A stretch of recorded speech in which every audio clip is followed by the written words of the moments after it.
नमस्कार दोस्तों, मेरा नाम है एलएनआर के बारे और आज हम बात करेंगे गांधी जी से जुड़ी कुछ ऐसी रोचक किस्से जिन्हें शायद ही आपने कभी सुनी होगी। हालांकि उन्होंने ये बातें अपनी आत्मकथा में लिखी हैं, लेकिन यदि आप उनके बचपन में हुए इस किस्सों को पढ़ेंगे तो जान जाओगे कि गांधी जी आखिर क्यों महात्मा कहलाते थे। आज हम उनके जीवन में घटी 3 रोचक कहानियां बता रहे हैं। आइए जानते हैं गांधी जी की जिंदगी से जुड़ी कहानी, उन्हीं की जुबानी। जब नकल न करने पर खुद को कहा बेवकूफ। हाई स्कूल के पहले वर्ष की परीक्षा के समय की एक घटना उल्लेखनीय है। शिक्षा विभाग के इंस्पेक्टर जाइल्स स्कूल में निरीक्षण करने आए थे। उन्होंने पहली कक्षा के विद्यार्थियों को अंग्रेजी के 5 शब्द लिखाए। उनमें एक शब्द कैटल था। मैंने उसकी हिज्जत गलत की थी।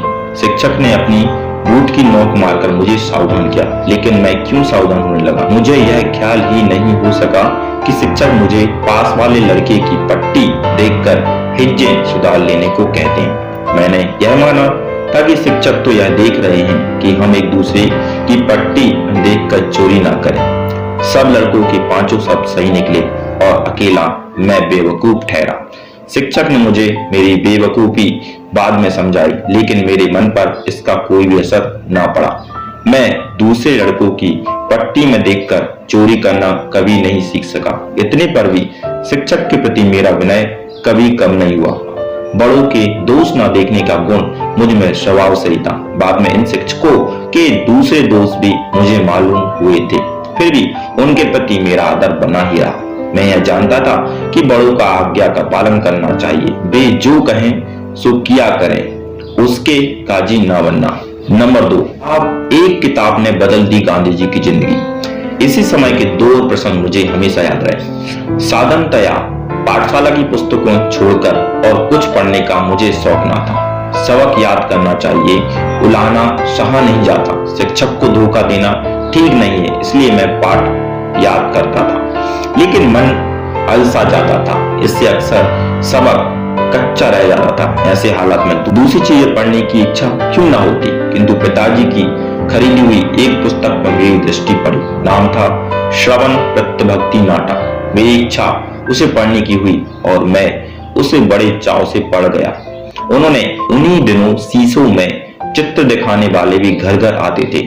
उनके पास भी श्रवण का वह दृश्य भी देखा जिसमें वह अपने माता पिता को कांवर में बिठाकर यात्रा पर ले जाता है।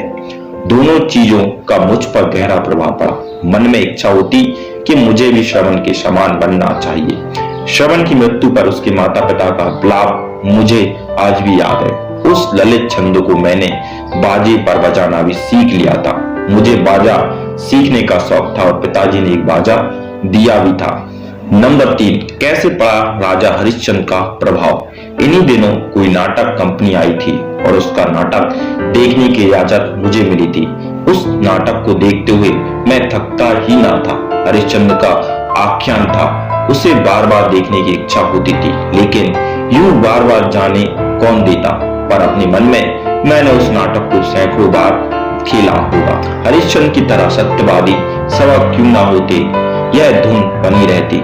हरिश्चंद्र पर जैसी विपत्तियां पड़ी, वैसी विपत्तियों को भोगना और सत्य का पालन करना ही वास्तविक सत्य है। मैंने यह मान लिया था कि नाटक में जैसी लिखी है वैसी विपत्तियां हरिश्चंद्र पर पड़ी होंगी। हरिश्चंद्र के दुख देखकर उसका स्मरण करने मैं खूब रोया करता था। आज मेरी बुद्धि समझती है कि हरिश्चंद्र कोई ऐतिहासिक व्यक्ति नहीं था, फिर भी मेरे विचार में हरिश्चंद्र और श्रवण आज भी जीवित है।